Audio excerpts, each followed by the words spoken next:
Di Esau ada suami yang biasa pukul istri, itu Tuhan tidak ada di dalam rumah. Sebab kalau Tuhan ada kan dia perasaan. Saya mau tanya ibu-ibu yang biasa kena pukul dari suami, coba angkat tangan. Jangan berani angkat tangan pulang kena pukul ulang. Kalau Tuhan ada tinggal bersama-sama dengan kita, itu saudara luar biasa. Setiap kali istri terlalu marah mau maki dia pu suami, dia bilang, "Bapak, untung baik Tuhan ada."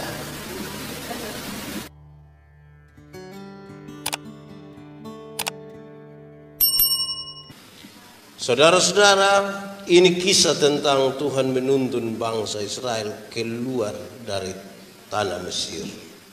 Kenapa mereka berada di tanah Mesir? Karena Yusuf ada di sana. Waktu Yusuf ada di sana, mereka pindah rame-rame ke sana. Dan setelah Yusuf tidak ada, bangsa ini menjadi ancaman bagi bangsa Mesir. Terjadilah perbudakan 430 tahun lamanya. Dan kemudian Tuhan bilang, sekarang Musa bawa mereka keluar dari tanah Mesir, tanah perbudakan itu. Saudara-saudara, selama 430 tahun hidup sebagai budak, saudara bisa bayangkan tiap-tiap hari mereka hanya bekerja untuk kepentingan orang lain. Mereka dipaksa, mereka dipukul, mereka dianiaya. Kesimpulannya ringan, pasti mereka tertekan. Bayangkanlah kalau tertekan 430 tahun. Ini hidup sangat tidak aman. Saya coba mencatat saudara-saudara, kalau orang yang hidup tertekan itu biasanya apa yang terjadi dalam hidup. Saya catat kira-kira 4 saja. Yang lain saudara lanjutkan. 1, orang yang tertekan itu biasanya cepat tersinggung. Tersinggung sekali. Di Esau ada yang tersinggung. Itu karena dia tertekan. Tahu siapa yang tekan sendiri, tapi dia tertekan. Orang tertekan itu cepat tersinggung. Orang yang tertekan itu biasanya yang kedua cepat marah. Sulit omong bapak itu. Sedikit-sedikit marah. Sedikit-sedikit marah. Sedikit-sedikit marah. Marah kok sedikit-sedikit Di Esau ada. Tertekan dia itu. Ketiga, orang yang hidupnya tertekan itu biasanya cepat putus asa. Tidak bisa. Saya tidak ada harapan. Kalau dia sakit, setiap kali kita datang bilang, "Bapak dong berdoa kok ke mana Tuhan ambil saya sudah." Ini kita mau hidup pikir apa, mati sekarang mati besok sama saya, tapi lebih baik sekarang. Saya bilang, "Bapak jangan dulu. Kasihan istri, kasihan anak.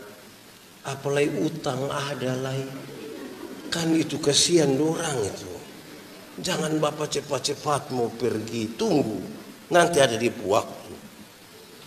Saudara-saudara, yang keempat, orang yang tertekan itu biasanya ketakutan sekali. Dia tidak bebas untuk melakukan apa-apa. Dia ketakutan betul-betul. Saya menyebutkan hal-hal ini sebagai mental budak. 430 tahun dan sekarang Tuhan membawa mereka keluar.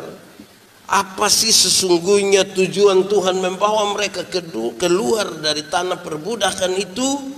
Hanya 2 alasan. Yang pertama, Tuhan mau menepati janjinya. Janji kepada Abraham, Ishak dan Yakub bahwa bangsa ini akan tinggal di tempat yang penuh dengan susu dan madu, bukan di tempat penuh perbudakan. Berdasarkan itu, Tuhan membawa mereka keluar dari tanah Mesir. Yang kedua, saudara-saudara, tujuan Tuhan adalah Tuhan ingin membebaskan mereka. Penindasan harus selesai sudah. Ketakutan harus selesai sudah. Supaya bangsa ini berjalan dalam sukacita. Pembacaan tadi mengisyaratkan dengan baik. Sebenarnya ada jalan yang pendek. Tetapi Tuhan atur supaya mereka berputar sedikit lebih jauh. Bukan saja soal jaraknya yang tambah jauh karena berputar, tetapi waktu yang dipakai semakin lama. Kenapa hal itu kemudian menjadi penting, saudara-saudara? Karena di hadapan Tuhan ini menjadi penting. Bangsa ini harus dilatih. Selama ini mereka itu hanya hidup menurut apa yang orang buat. Marah, pukul, segala macam mereka lakukan. Hari ini mereka harus melatih dirinya. Melatih dirinya untuk berhadapan dengan tantangan demi tantangan. Dan Tuhan berjalan bersama-sama dengan mereka. Mereka perlu latihan. Pembacaan tadi bilang begini. Jangan-jangan baru perang satu kali mereka sudah takut dan mereka kembali. Mereka butuh latihan untuk berhadapan dengan masalah-masalah dalam hidup mereka. Yang kedua, saudara-saudara, jalan ini menjadi panjang. Waktunya semakin lama. Kenapa? Karena Tuhan ingin merubah mental mereka. Mental sebagai budak itu harus dirubah menjadi mental seorang raja. Kenapa? Karena mereka akan masuk ke Kanaan. Tanah yang berlimpah susu dan madunya. Budak kalau pegang susu madu yang banyak sekali, harta yang berlimpah, susah. Kita punya uang mau banyak karena berkarung-karung, bergudang-gudang, tapi kalau orang mental budak yang pakai, dia kas habis di pesta. Pesta, kalau pesta tambah makan puji, berarti besok petugas koperasi yang datang. Orang kira kita sementara bikin acara dengan koperasi harian. Di Wesau ada. Itu orang ada duduk di sini. Saudara-saudara, mental budak itu kira-kira begini. Mental budak itu kalau kerja, budak-budak itu kalau kerja komandor jaga, itu mereka rajin ngeri. Tapi kalau mandor balik belakang dan pulang, dorang langsung bikin pengucapan suku. Itu budak itu. Kerja karena tekanan. Harus orang lain lihat baru dia semangat. Tapi kalau kerja sendiri rasa pemalas. Di Wesau ada. Ya. Budak itu tidak visioner. Tidak berpikir jauh ke depan. Tidak membangun mimpi-mimpi yang kuat ke depan. Sudahlah, ini hari sepapa. Hidup ini mengalir saja. Saudara setuju dengan itu kalimat kok? Hidup ini mengalir saja. Setuju? Kalau saya tidak setuju. Mengalir itu mengambil prinsip air. Bergerak dari tempat yang lebih tinggi ke tempat yang lebih rendah. Nah kalau misalnya dia mengalir menuju lubang WC, mau bilang tidak saya mengalir, tidak bisa. Hidup ini kita yang tentukan. Amin kok. Hidup ini diisi dengan keputusan-keputusan. Satu hari orang mengambil keputusan antara 300 sampai 1500 kali keputusan.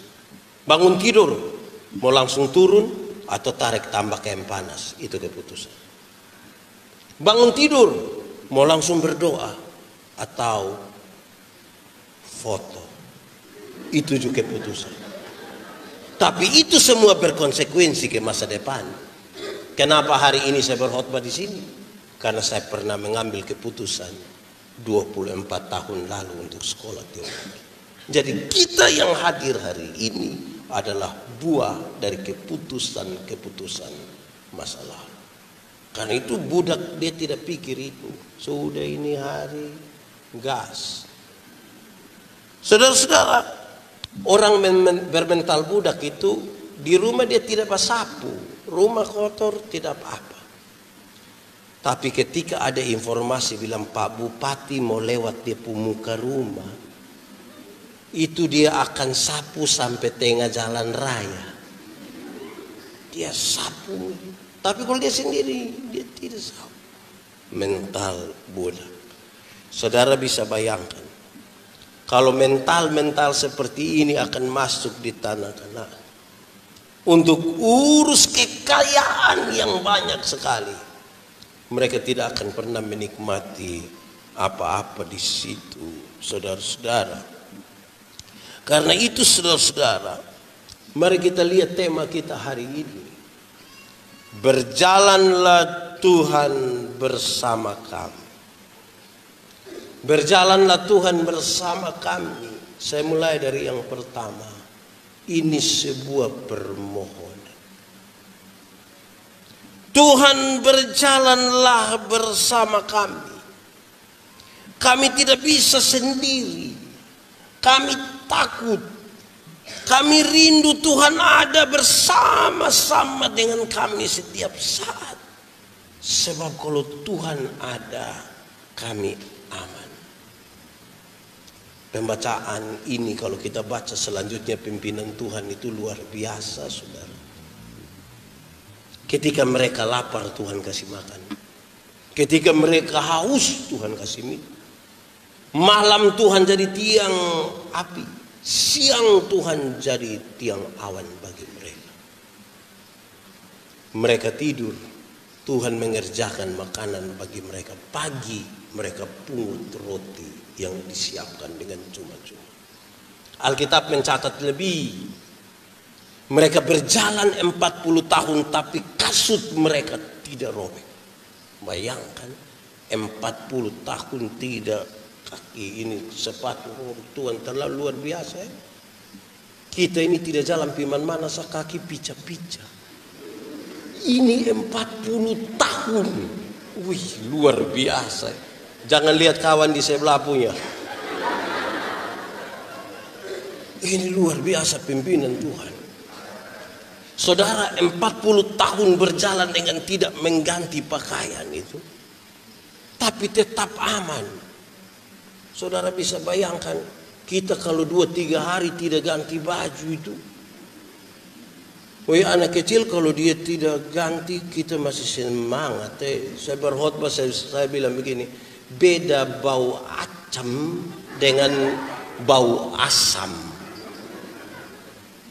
Kalau bau acam itu anak-anak kecil kalau dia lari-lari kau bakar mari kau om cium sedikit dulu, mari dulu, aduh, bau acam.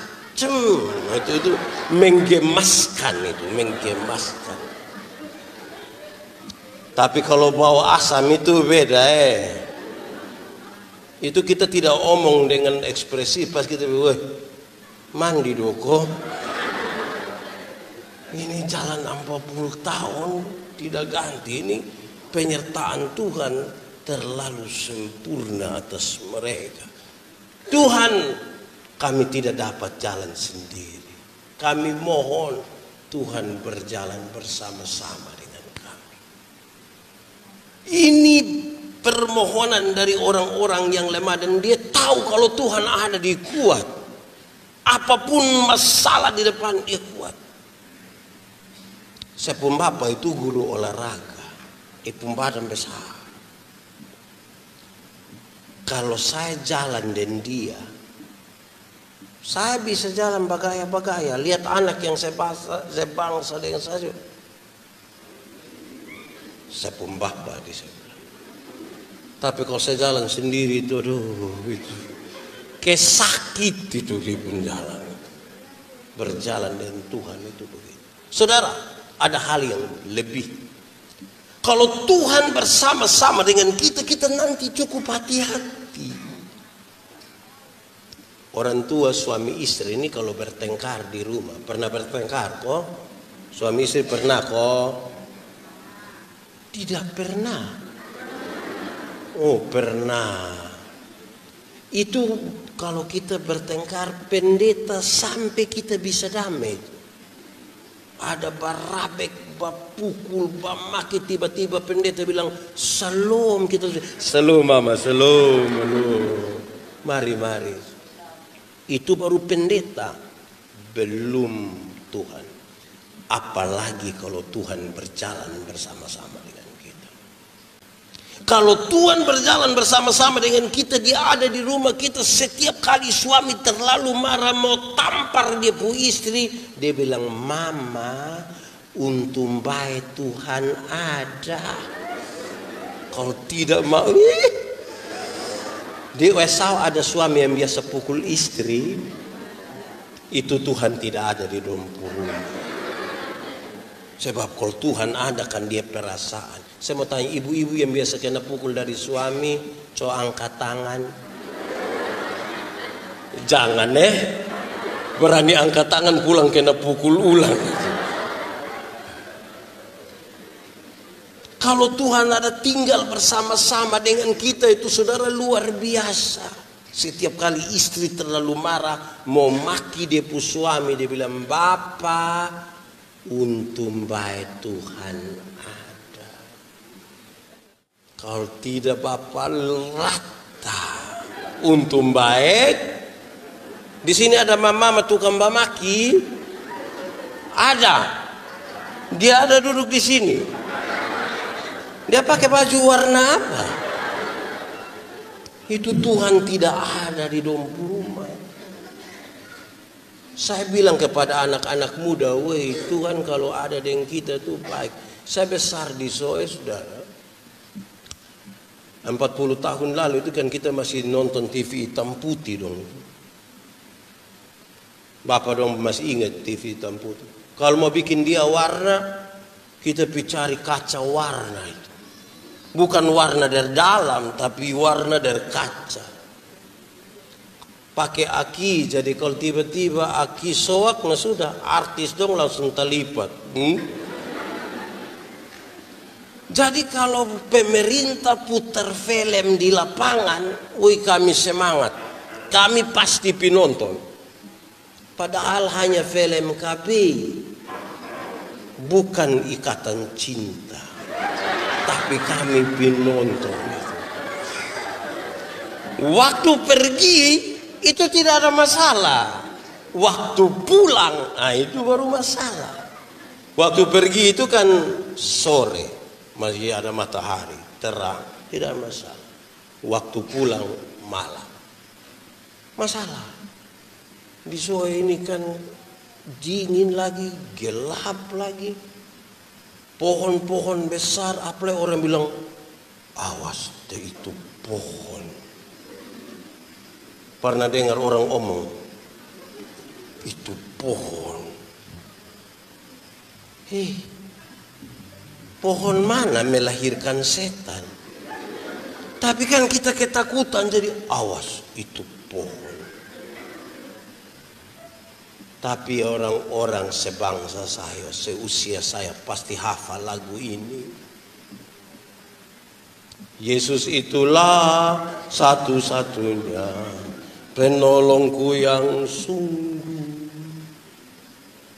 Dalam nama Yesus ada kemenangan. Itu kita jalan, itu setan minggir. Saudara lihat kalau jalan sama-sama dengan Yesus itu, Anak muda dong. Anak muda. Di sini tidak ada anak muda. Ini tanta-tanta semua. Anak-anak muda, kamu harus hafal itulah. Harus hafal. Ya nona-nona muda mesti hafal. Supaya kalau kamu ada nyongko, dia mau pegang kamu pun tangan, kamu langsung dalam nama Yesus. Dia langsung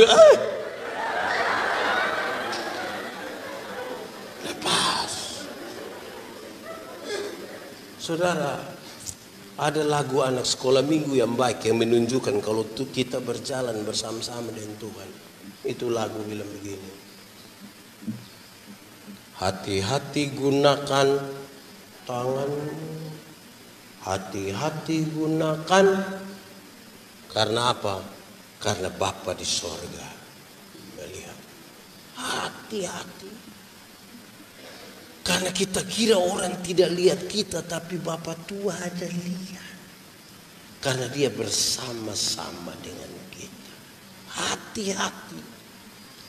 Pegang HP hati-hati. Karena Bapa tua lihat. Biar mau sembunyi dari isu. Tapi Bapa tua lihat. Tapi jangan tunggu orang ada hitung uang di dalam ruangan baru ya. Hati-hati gunakan tangan. Itu dia bisa tersinggung itu. Dia keluar, kamu maksud apa menyanyi itu lagu? Itu lagu dorang itu sengaja saya sampaikan, kan kita familiar di lagu itu. Supaya kita sadar bahwa Tuhan ada dekat-dekat dengan kita. Dan kalau kita berjalan bersama Tuhan, aman. Tuhan berjalanlah bersama kami Tuhan karena roh memang penurut.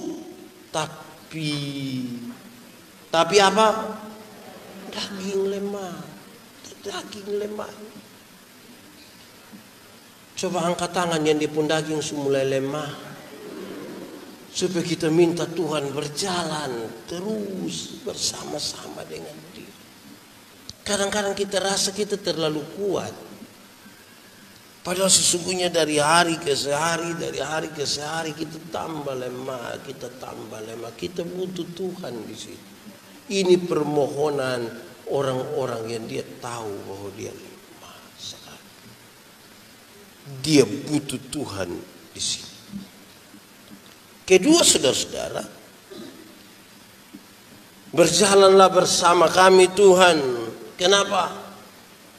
Tuhanlah yang membawa kami keluar dari Mesir. Berarti Tuhan punya tujuan sendiri toh. Kalau Tuhan punya tujuan, jangan biarkan kami sendiri. Biarlah kami jalan bersama-sama dengan Tuhan. Jangan kami jalan sendiri. Karena ini tujuan Tuhan. Jangan biarkan kami taruh tujuan kami di situ. Karena Tuhan pasti punya tujuan tersendiri. Supaya kami tidak berhenti di perjalanan itu. Saudara-saudara, memang kita melewati banyak hal. Tapi pasti Tuhan punya tujuan. Tadi malam waktu berkhotbah di khotbah akhir tahun. Saya kasih tahu. Saya melayani di satu tempat. Ada seorang istri yang punya suami ini tukang judi, tukang mabuk. Sama kayak satu orang di sini. Tukang judi, tukang mabuk. Tapi dia punya istri rasa bahwa dia punya istri tidak mampu untuk urus dia, lawan dia. Karena suami kan punya pekerjaan sebagai guru, dia hanya ibu rumah tangga, tidak bisa lawan. Setiap hari ini ibu hanya menjalankan dia pun tugas. Kalau dia siap suami pembagian mau pergi sekolah, dia setrika. Dia selalu menulis satu ayat Alkitab, dia isi di suami pun saku pakaian, saku baju. Tiap hari dia lakukan itu. Dia tidak tahu suami baca atau tidak, tapi tiap hari dia lakukan itu. Sampai satu saat, setelah 13 tahun, dia pun suami bilang begini, Mama, saya mau berhenti minum sopi, mabok, saya mau berhenti judi. Kalau misalnya pemilihan majelis ini dong pilih saya, dong usul saya, kasih tahu saya mau. Dia pun istri tidak kasih tahu ini perubahan, dia pun istri senang sekali. Dia terpilih jadi majelis. Kemudian melayani 6 bulan, kemudian dia meninggal. Dia mati. Tapi bukan karena dia berhenti sopi, berhenti judi, terus dia mati. Saya tidak kasih pesan begitu. Jangan sampai bapak-bapak orang pula bilang, mama sudah dengar tadi. Gara-gara dia coba berhenti minum, dia coba berhenti itu yang mati. Itu pesan salah Ini mati hidup, ini Tuhan sudah atur. Tapi yang saya mau kasih pesan bahwa setelah dia bertobat, dia melayani 6 bulan, dia mati. Saya pergi, dia pun istri menangis sejadi-jadi. Dalam menangis itu, setelah dia berhenti menangis, dia tertawa. Dia tertawa, dia seheran. Imam tuh mungkin suka kenapa. Tapi kemudian dia kasih tahu saya, Bapak, saya menangis karena saya kehilangan orang yang sungguh saya kasihi. Bertahun-tahun kita hidup sama-sama. Tapi saya tertawa tadi itu, saya tertawa bahagia, saya bersuka cita, saya senang sekali. Karena sebelum dia mengakhiri hidupnya, dia telah mengambil keputusan yang sangat penting dalam hidup. Saya memahami apa tujuan Tuhan dalam hidupnya, dalam hidup saya. Ini menjadi penting bagi kita toh. Jangan berhenti di tengah jalan ketika tujuan Tuhan itu belum kita dapat. Berjalanlah bersama Tuhan sampai kita pada tujuan. Apa maksud Tuhan itu bertanya? Tuhan bawa saya sampai tahun 2021 ini maksud Tuhan apa? Tuhan, apa maksud Tuhan? Tuhan biarkan saya pun suami ini begini, Tuhan pun maksud apa? Kenapa ibadah ini pagi ini mama-mama lebih banyak dari bapak-bapak Ini mama janda dong kok. Tidak. Teh bapak. Bapak di rumah jaga adik. Salam bapak Pulang tanya Tuhan apa maksud semua.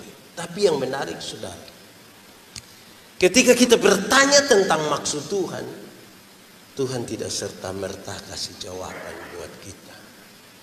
Tapi dia membiarkan kita berproses. Bangsa Israel itu bagaimana bisa tinggal di sana? Adalah sebuah keluarga Yakub. Anak ada beberapa belas orang. Yang satu itu tukang mimpi. Dia sedikit disayang, lebih disayang dari dia punya saudara yang lain. Rupa-rupanya dia punya kakak dong cemburu dengan dia. Satu saat ketika dia datang bercerita tentang mimpi, bawa pakai pakaian yang bagus-bagus, dia punya kakak dong rencana jahat. Mau bunuh tidak, mau bunuh tidak. Akhirnya mereka buang dia punya baju, mereka jual dia. Buang dalam sumur dulu, situ jual buang sendiri. Dia dibawa sampai Mesir, dijual lagi. Dia ada di tengah-tengah keluarga Potifar. Dia jadi korban fitnah. Setelah itu dia masuk penjara. Keluar dari penjara karena proses yang Tuhan buat itu. Kemudian dia menjadi penguasa nomor 2 setelah Firaun di Mesir. Satu saat oleh karena kelaparan yang teramat sangat besar, Yakub punya keluarga pindah ke Mesir. Sampai sana ketika mereka ada semua, baru dia kasih tahu, saya ini Yusuf saudara kalian yang pernah kamu jual itu. Ketakutanlah saudara-saudaranya, ketakutanlah. Mereka bilang ini mati sudah. Ketika mau mereka sujud dan menyembah kepada dia, memohon ampun, Yusuf bilang jangan. Bukan kamu yang menyuruh aku ke sini, tapi Tuhan yang menempatkan aku di sini untuk menolong bangsa-bangsa termasuk kamu. Dalam sebuah proses yang panjang itu baru dia memahami apa maksud Tuhan dan tujuan Tuhan dalam hidup. Kadang-kadang kita tidak suka berproses. Dunia sekarang ini buat segala sesuatu mesti cepat-cepat. Kita buka HP kok agak lambat sedikit, kita bilang, ini HP.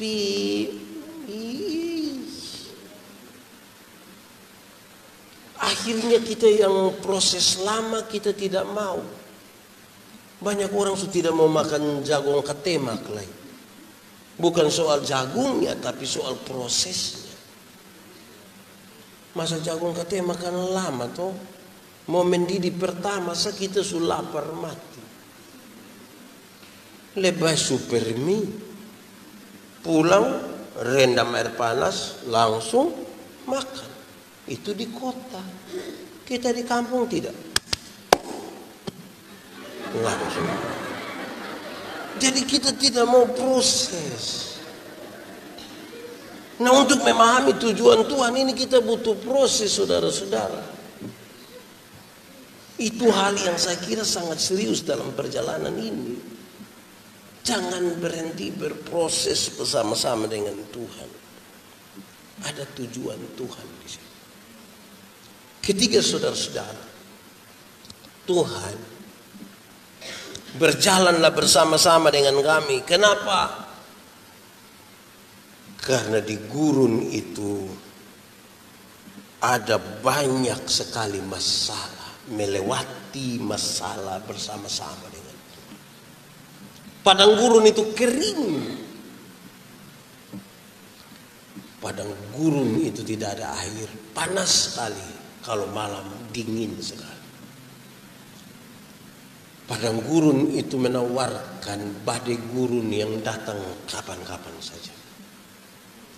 Ular kobra yang beracun. Kalajengking beracun yang besar.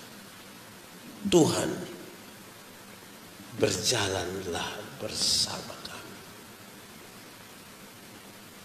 Jangan biarkan kami sendiri di tengah-tengah masalah. Supaya apa? Ketika ada masalah-masalah dalam hidup kami pakai cara-cara yang Tuhan kasih tahu buat kami.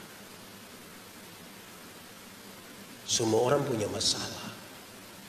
Tapi yang berjalan bersama Tuhan itu akan pakai cara-cara yang Tuhan buat. Saya mau tanya, saudara punya masalah kok?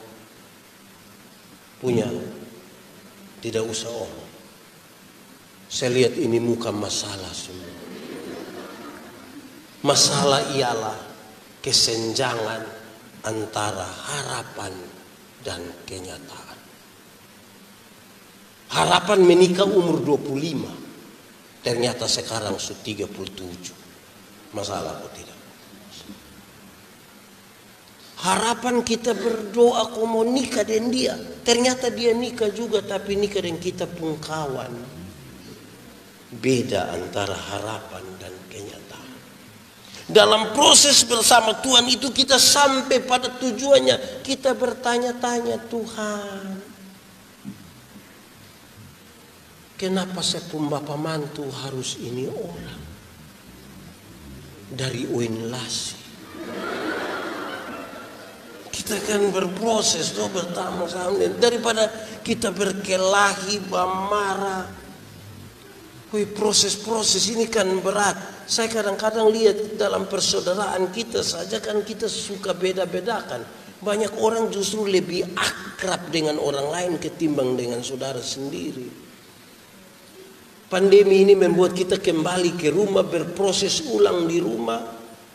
Saya kira itu baik. Kadang-kadang kita lebih akrab dengan kawan yang bukan saudara. Dong bikin status di Facebook. Kawan rasa saudara. Terus dia taruh saudara pu foto baru dia tulis. Saudara rasa setan. Ambillah kita pulang ke rumah. Saudara, saya ingat bahwa ketika Karena COVID itu ibadah di gedung-gedung gereja dipindahkan ke rumah-rumah. Kira-kira tanggal 29 Maret kalau tidak salah. Saya akan pimpin di rumah. Waktu itu hari Sabtunya saya bilang ke ibu, Mama, bilang Om Simon itu koster di gereja kami, bawa mimbar kecil ke gereja kok, kita besok di rumah kok besok kita ibadah. Ibu bilang tidak. Saya bilang, Mama, kita tidak ibadah. Nah kenapa tidak bawa mimbar? Ibu bilang begini, kok Bapak pendeta kok? Saya pendeta. Mama bilang tidak. Kasih tinggal itu mimbar, kasih tinggal itu stola, kasih tinggal itu baju pendeta, kasih tinggal itu kola. Besok itu Bapak hanya sebagai seorang suami yang memanggil istri, seorang bapak yang memanggil anak-anak untuk beribadah di rumah. Waktu kami mulai ibadah, lagu pertama dinyanyikan, saya lihat ibuku air mata mulai jatuh. Setelah ibadah kami duduk bercerita, saya bilang begini, Mama, tadi saya lihat Mama menangis, kenapa? Ibu bilang begini, saya berpikir jauh ke belakang. Dulu gereja-gereja mula-mula itu beribadah dari rumah, di rumah. Dalam sebuah situasi politik dan situasi sosial yang tidak segampang hari ini. Kadang-kadang mereka harus begitu bersembunyi untuk beribadah. Kenapa? Sebab berani ada orang mengaku Yesus itu Tuhan, bisa saja dia dibunuh mati, apalagi beribadah kepadanya. Tapi sayang bahwa ketika situasi politik dan situasi sosial semakin bagus, semakin terbuka, di gereja-gereja mulai makin terbuka besar dan orang-orang makin datang ke gereja. Ternyata mereka mulai melupakan ibadah di rumah-rumah. Rumah-rumah mereka tinggalkan ibadah, mereka datang beribadah di sini. Akhirnya bisa saja kami pendeta, penatua, diaken, kami bisa jadi pendeta, penatua, diaken bagi orang lain punya rumah, tapi tidak bagi keluarga kami sendiri. Tuhan berjalanlah bersama-sama dengan kami melewati masalah ini. Di bagian terakhir ini saya akan bicara sedikit lebih panjang. Mereka yang berjalan bersama-sama dengan Tuhan, Tuhan berjalanlah bersama-sama dengan kami. Mereka adalah umat yang Tuhan pilih. Dalam konteks bangsa Israel, umat pilihan ini mendapatkan 3 hak yang serius. Pertama, dia mendapat hak untuk masuk tanah terjanji. Berjalan bersama-sama dengan Tuhan itu kita dapat hak. Hak untuk apa? Hak untuk masuk tanah terjanji. Itu konteks Israel. Konteks kita, perjalanan bersama Tuhan bukan saja kita melewati masalah demi masalah bersama Tuhan, tetapi kita ada dalam kekekalan bersama dengan Kristus di sorga. Kita punya keyakinan yang kuat, mati masuk sorga karena kita jalan bersama-sama dengan Yesus, dengan Tuhan. Jangan sampai kita hanya bergaya melayani Tuhan. Saya begini-begini melayani 14 tahun. Bapak melayani begini lama nanti yakin masuk surga. Tahulah ini. Wah, itu bahaya. Perjalanan dengan Tuhan itu perjalanan dapat hak masuk negeri terjanji. Yang kedua, saudara-saudara, perjalanan dengan Tuhan itu adalah perjalanan untuk kita mendapat hak untuk beribadah kepada Tuhan. Hak beribadah. Ibadah kepada Tuhan itu hak. Tapi sayang masih banyak orang melihat ibadah sebagai kewajiban dan bukan hak. Karena itu kewajiban itu dilaksanakan yang penting untuk memuaskan kewajiban dan bukan untuk menerima sebuah hak. Hak itu persis seperti BST. Tahu BST? Bantuan apa le? Yang baru itu.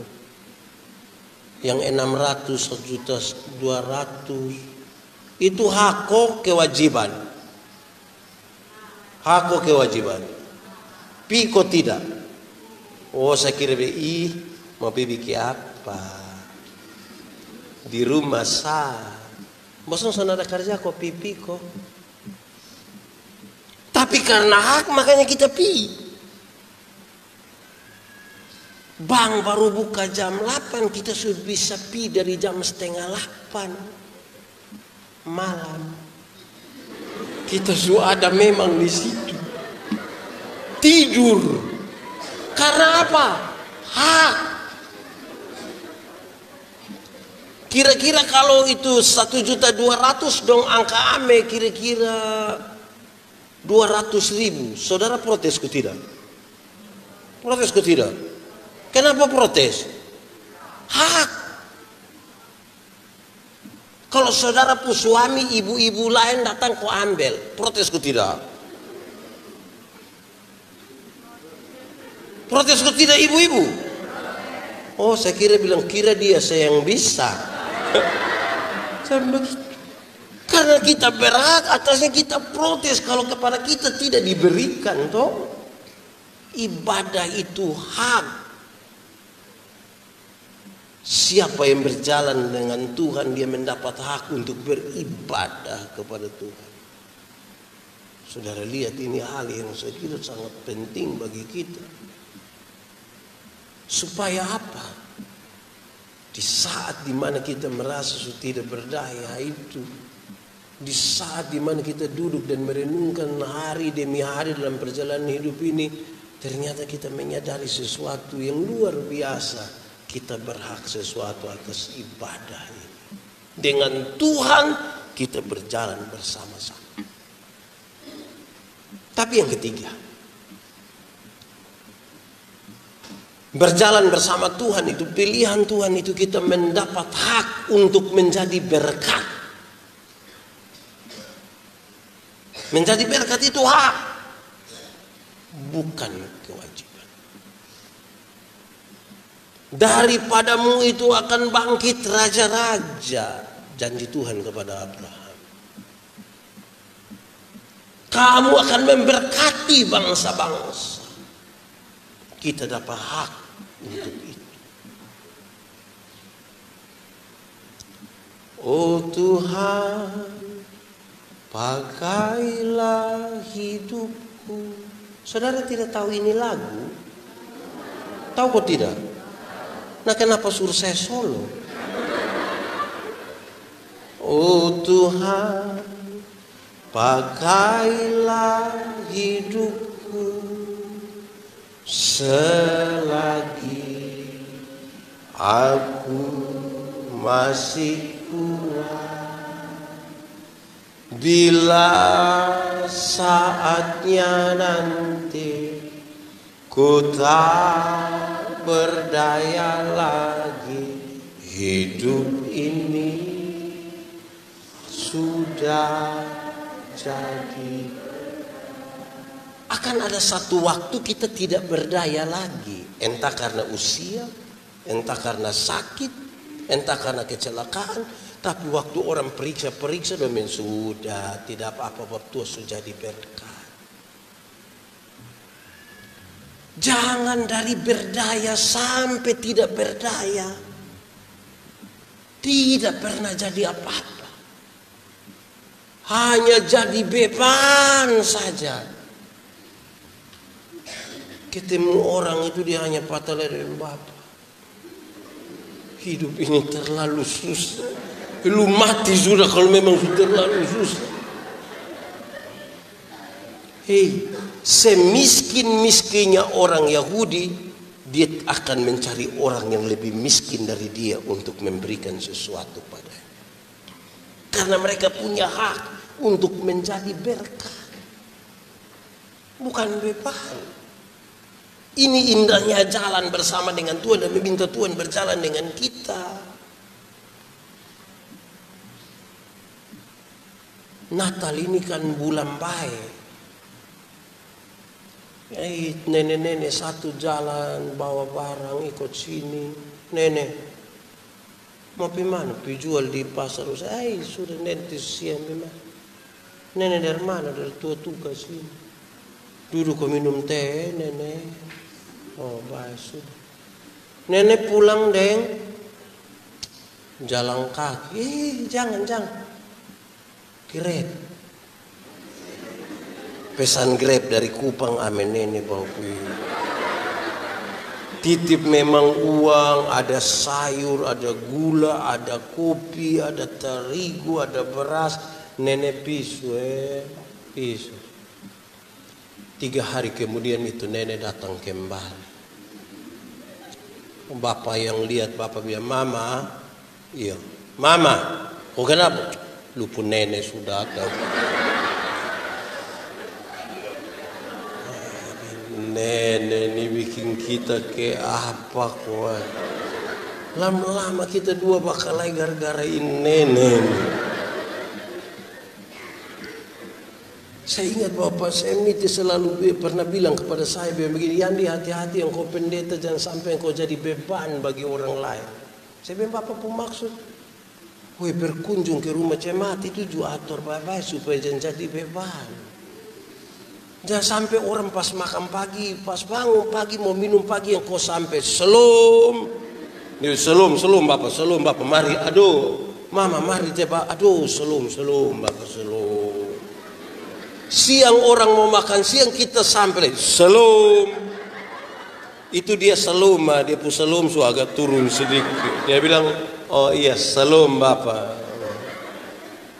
Sore orang mau minum, sore baru kita bilang selum. Nanti bapak tuh bilang, siapa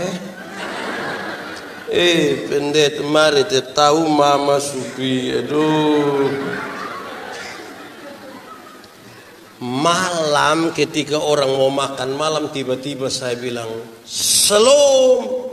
Bapak terus pikas tahu bilang bapak tidak ada. Tiap hari salum.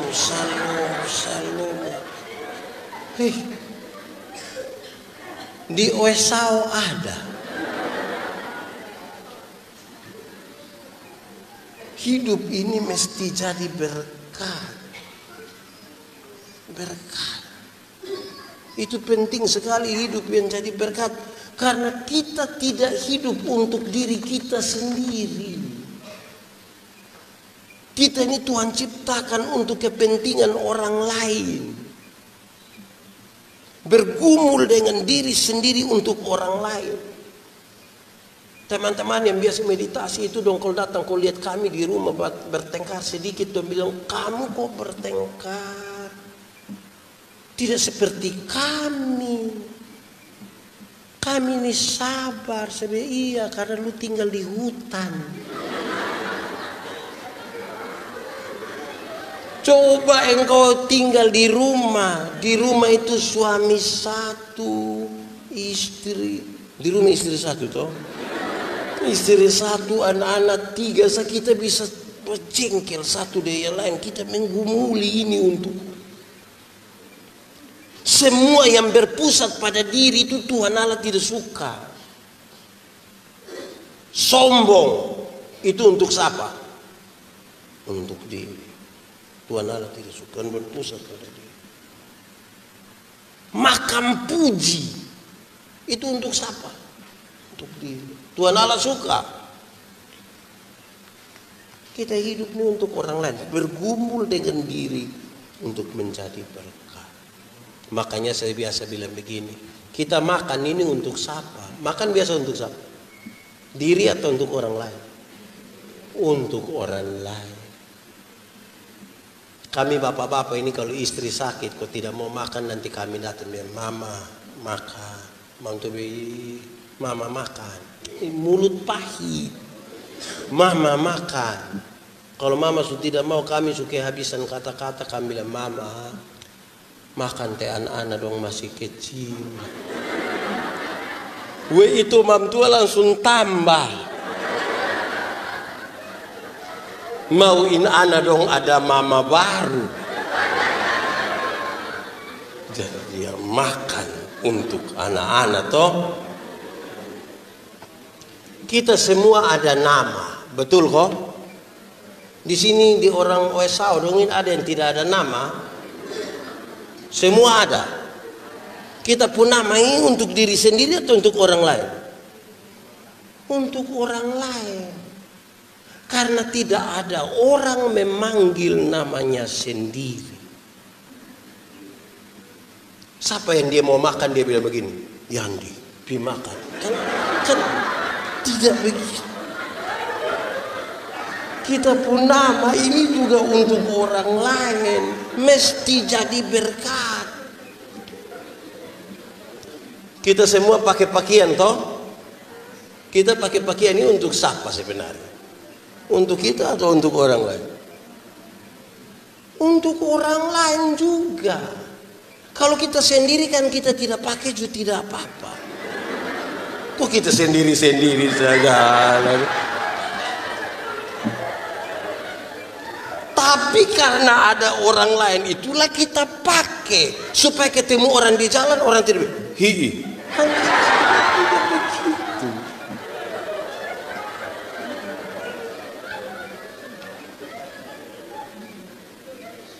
Kita dapat hak untuk jadi berkat. Nah, bagaimana kita bisa dapat berkat kalau hidup tidak mau berjalan bersama-sama dengan Tuhan? Banyak orang hubungan dengan Tuhan tidak mau, tapi Tuhan pun berkat dia mau. Itu aneh. Jalan dulu dembab Tuhan. Jangan takut berkat. Ada. Mata jangan tertuju pada berkat, tapi tertuju pada sumber berkat. Saya pernah berkhotbah di sini soal doa Bapak kami, saya kasih tahu. Kalau saya dengan kami dua ini kenal baik, saya jalan kaki Bapak Tuhan naik motor ketemu saya di jalan tanpa saya minta Bapak Tuhan berhenti, tanpa saya minta. Pendeta, mau pergi mana? Naik. Karena kita dua punya hubungan dengan. Tapi kalau kami dua tidak ada hubungan, saya jalan kaki Bapak Tuhan naik motor ketemu saya di jalan Bapak Tuhan berhenti, Bapak Tuhan tanya, ojek om. Jadi perjalanan dengan Tuhan itu sesuatu yang menyenangkan. Tuhan jaga kita. Tuhanlah pelindung. Matahari tidak akan menyakiti engkau pada waktu siang, atau bulan pada waktu malam, dan seterusnya. Tuhan naungan bagi kita. Tapi kita ini sulit sekali untuk mau betul-betul datang dan meminta Tuhan, Tuhan berjalanlah bersama-sama dengan kami.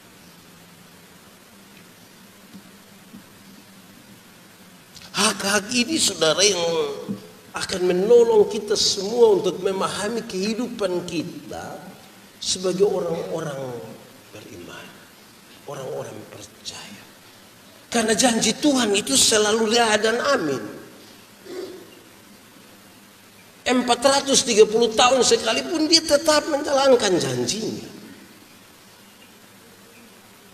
700 tahun nubuat Nabi Yesaya untuk Kristus tetap jadi. Tapi bersabarkah kita di dalam proses, dalam perjalanan dengan Tuhan ini yang susah. Melekat dengan Tuhan. Saya suka mengungkapkan kalimat melekat dengan Tuhan itu ibarat kita dimetraikan. Metrai. Kita tidak terlepas. Kalau kita dipegang oleh Tuhan dalam perjalanan ini, Tuhan yang pegang kita, bukan kita yang pegang Tuhan. Kalau kita yang pegang Tuhan, semakin kuat kita pegang Tuhan, semakin gampang kita melepaskannya. Tapi kalau Tuhan yang pegang kita, ada waktu di mana kita letih, lesu, tidak berdaya seperti mau terlepas, tangan Tuhan tetap pegang kita. Saudara pernah alami kok tidak? 31 Desember 2020, sudah taruhlah 2019. Ibadah malam itu liturgos dengan suara yang mendayu-dayu bilang, tidak terasa. Saya dalam hati tidak rasa apa? 365 hari lu tidak rasa. Kita telah sampai di penghujung tahun. Sadar bahwa ada banyak dosa yang kita lakukan. Mari kita mencatat dosa-dosa kita pada kertas-kertas. Kita catat Amet 30, 40. Setelah catat habis, ikat, doa, pulang, bakar. Masuk minggu kedua bulan Februari kita gila ulang. Pernah alami? Karena kita tidak berjalan bersama Tuhan. Perhatian kita tidak kepada Tuhan. Saya biasa pakai contoh biar begini. Kenapa kita sudah lepaskan itu barang itu, kita pun maki dong, kita pun semua lepaskan tanggal 31 Desember, tapi baru bulan Februari ulang. Saya bisa pakai contoh ini. Kalau kita semua ada di dalam ruangan yang terang, orang dari gelap bisa lihat kita kok tidak di dalam. Bisa. Tapi kita yang dalam terang lihat orang di gelap bisa kok tidak? Tidak bisa. Lalu kenapa seringkali orang yang di terang ini masih bisa lihat di gelap? Jawabannya karena dia begini.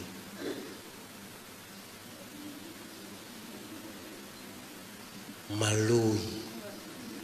Tahu malui? Kalau dia begitu, biasa dia begini.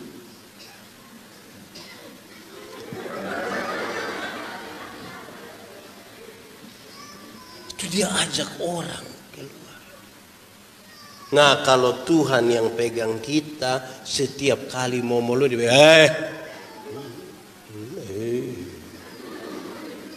Nah, itulah perjalanan dengan Tuhan. Kenapa? Dunia ini penuh dengan banyak sekali hal. Berubah-ubah. Yang tidak berubah itu hanya Tuhan saja. Tapi kita manusia ini berubah banyak sekali dalam kita hidup. Dulu 10 tahun lalu kita foto itu kita rasa kita foto terbaik. Duduk jongkok gaya pemain bola kaki, kasih naik kera baju begini, terus ini kasih luka sedikit rambut, kasih taruh burung nuri lagi di sini. Kita kira itu paling bagus. Sekarang coba ambil itu foto kau lihat. Itu kita pu anak kandung hampir-hampir menyangkal kita.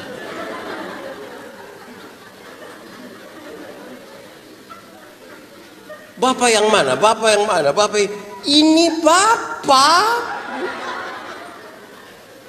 Berubah saudara. Berubah, ada banyak hal yang kita hidup berubah. Lebih baik kita jalan sama-sama dengan Tuhan. Tuhan tetap setia dari dulu, sekarang, dan sampai selama-lamanya.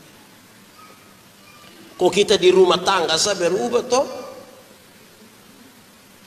Kita suami istri kan dulu pacaran dan menikah subeda. Soal panggil sabeda. Ibu-ibu ini kita panggil dia ketika masih pacaran itu. Kita pun kata mama belum selesai. Waktu nikah baru bulan madu itu mama belum selesai dia sumenyau. Kita baru ya itu belum habis itu dia suya itu. Soal panggil. Tapi coba su nikah kok anak su ada. Kita bilang mama sabar teh masih lain anak dulu. Jadi ada yang berubah dalam kita hidup itu toh. Ada banyak hal berubah. Saya bilang begini, kalau kita masih pacaran itu kalau bulan Februari itu orang bisa bawa bunga satu kok sembunyi di belakang, berlutut dengan romantis dia bilang I love you. Itu pacaran. So nikah dia pulang paling-paling dia bawa bunga pepaya. Sampai dia bilang, mama tumis kau makan. Papa son, tadi betul makan dengan kawan dulu. Berubah. Masih pacaran itu, saudara. Itu nona terantuk di batu, kita bisa marah batu. Ibu pun terantuk batu lu, batu cari lu bikin betapu ayang batu lu. Itu pacaran. Sunika jalan sama-sama kok mam tua terantuk sedikit dia bilang kau lupa mata di mana? Dasar tangan. Di Wesau ada yang waktu masih pacaran itu nona belum jatuh kita tangkap. Kadang-kadang minta tolong non, iya jatuh dong.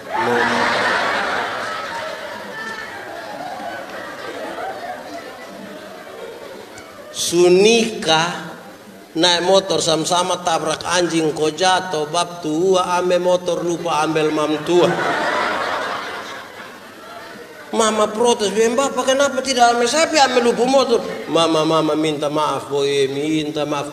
Mama sulunas ma ini motor masih 12 kali. Jadi perjalanan dari manusia itu berubah-ubah. Jangan bersandar pada manusia karena kita pasti kecewa. Mari bersandar kepada Tuhan. Minta Tuhan. Oke, ada tantangan. Sejumlah komentator bilang begini. Kesulitan-kesulitan di tahun 2020 nanti akan terasa sangat kurang dibanding nanti dengan tahun 2021. Rupa-rupanya mereka ingin kasih gambaran, walaupun ini prediksi, tapi sepertinya kesulitan 2021 akan lebih lagi. Tapi mari kita berjalan dengan Tuhan. Mari berjalan dengan Tuhan. Perlu kita tahu apakah Tuhan mau biarkan kita sendiri atau tidak. Apakah Tuhan akan tega melihat kita kesusahan dan menderita. Mari kita coba-coba beriman. Jangan coba-coba. Pastikan kita beriman. Supaya kita lihat bagaimana tangan Tuhan menggendong kita. Kadang-kadang kita berdoa tapi kita tidak meyakini apa yang kita doakan. Mari kita belajar hari ini untuk mendekatkan diri kita dalam perjalanan bersama dengan Tuhan. Tuhan memberkati kita. Amin. Puji dan sembah padamu Tuhanku sepanjang hidup.